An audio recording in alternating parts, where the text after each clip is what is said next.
sudah hadir Pak, saya hormati karena ini dukungan besar buat kita khususnya pendidikan politik ke depannya, karena kita ini berdasarkan kesulitan-kesulitan selama ini kita hadapi, sehingga inilah muncul ide pendidikan politik ini untuk kita bersama-sama KPU dan Bawaslu nanti akan kami debatkan Pak. Saya hormati Bapak Dr. Andes Yunambut, Kepala Badan Persatuan Bangsa dan hormati tentunya tim efektif yang sudah kita bentuk untuk membentuk Pokja ini sudah bekerja beberapa hari ini, serta hadirin sekalian yang kami hormati. Terima kasih. Assalamualaikum warahmatullahi wabarakatuh. Salam, Om Swastiastu, Namo Buddhaya, salam kebajikan. Tabes selamat lingun alatai, salam sujud kerendah melempang. Adil ketelinu, bercermin keterja, basengat kejubatan. Harus. Baik, salam Pancasila. Gini ya. Yang saya hormati Bapak Ketua KPU Kabupaten Kapuas beserta jajaran, yang saya hormati yang mewakili Ketua Bawaslu Kabupaten Kapuas Ibu Nana beserta jajaran. Saya langsung ingat nama Ibu karena sudah ketemu Ibu tadi. Terima kasih sudah hadir. Yang terhormat Bapak Kepala Kesbang Linmas Kabupaten Kapuas, Bapak Dr. Andes Yunambut. Yang terhormat Kepala Dinas Kominfo Kabupaten Kapuas atau yang mewakili. Ya. Terima kasih Pak sudah hadir. Beserta tim efektif Pokja Pendidikan Politik Terpadu. Mana timnya?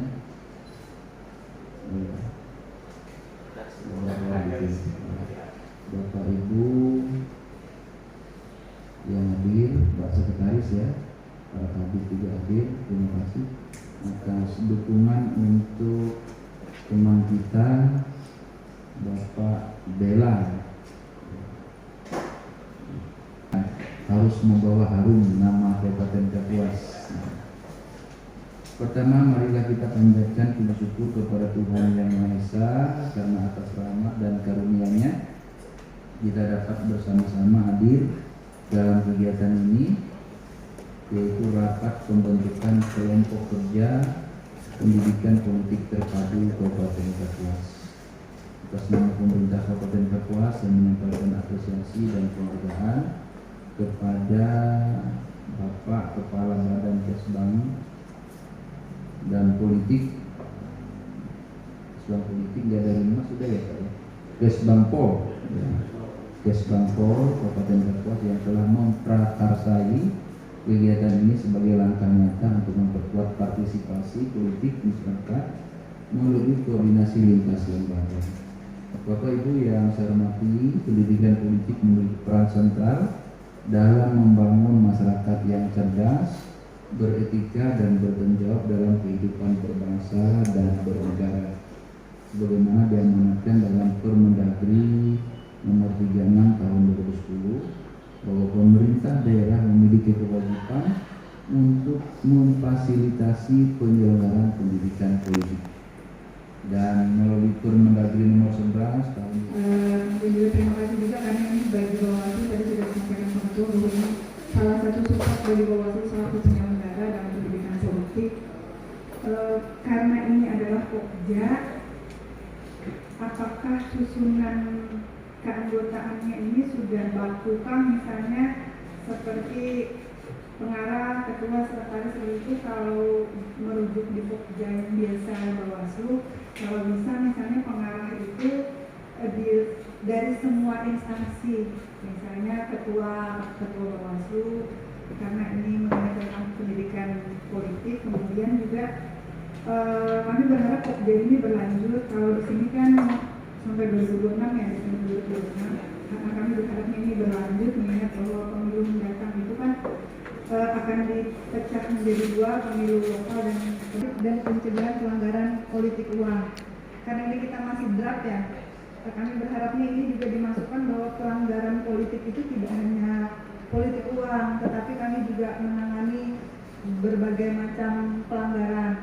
Tadi disebutkan juga bahwa yang sampai saat ini kata Pak Karena dasar pemikiran kita bersama dengan Pak Bella, apakah ini pendidikan politik kita yang masih kurang? Ternyata hampir iya. Ya. Mengapa saya katakan seperti itu? Karena pendidikan politik yang dilakukan oleh masing-masing OPD dalam tanda kutip atau kementerian lembaga yang melakukan itu masih seperti bergerak sendiri-sendiri, sehingga tidak terpadu, sehingga apa disampaikan oleh rekan dari KPU dan Bawaslu tadi, sehingga bergerak sendiri-sendiri, sehingga hasilnya tidak maksimal. Maka dengan dasar pemikiran itu, saya menyampaikan ke Pak Bella, coba cari semacam referensi atau suatu strategi tertentu.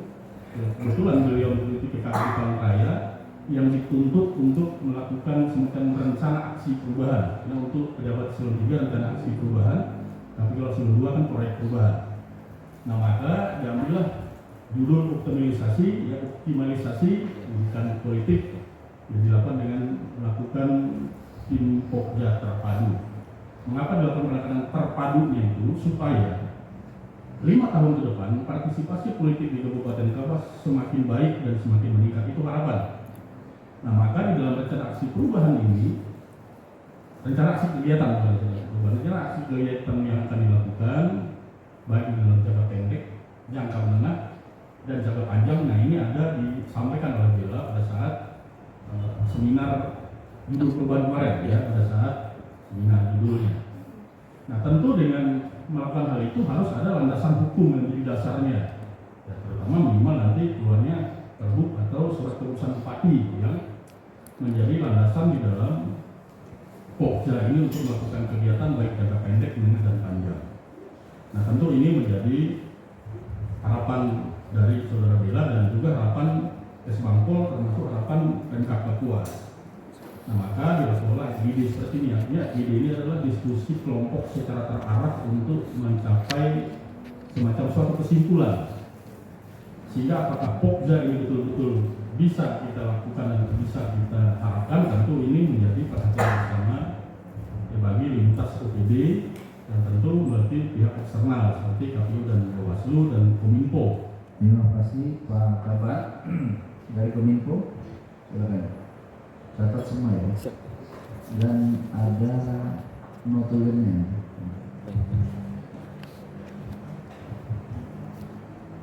Terima kasih. Assalamualaikum warahmatullahi wabarakatuh. Izin Pak Sekda, Dinas Komunikasi dan Informatika Kabupaten Kapuas dalam hal ini sebagai pemilihan tugasnya adalah diseminasi informasi dan publikasi. Tentunya Diskominfo sangat mendukung ini dan harapannya bisa mempergunakan fasilitas-fasilitas milik pemerintahan daerah yang dikelola oleh Diskominfo. Ada beberapa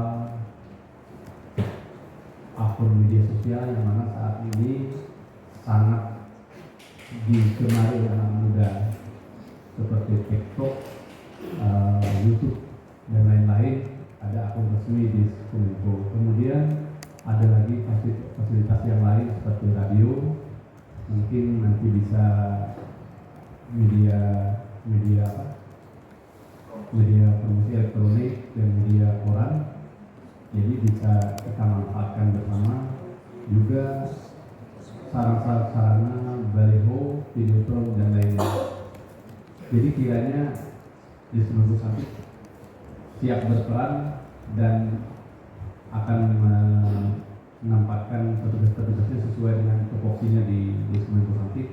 Dalam hal ini yang kami lihat adalah bidang IKP. Itu yang bisa kami sampaikan. Terima kasih. Wassalamualaikum warahmatullahi wabarakatuh.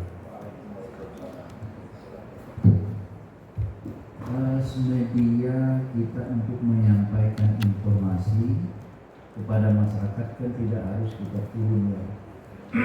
Sekarang banyak sekali yang disampaikan oleh Pak dari Komunikasi daerah terkait maupun instansi terkait. Oke, itu ya Pak. Saya kira apalagi yang mau kita diskusikan.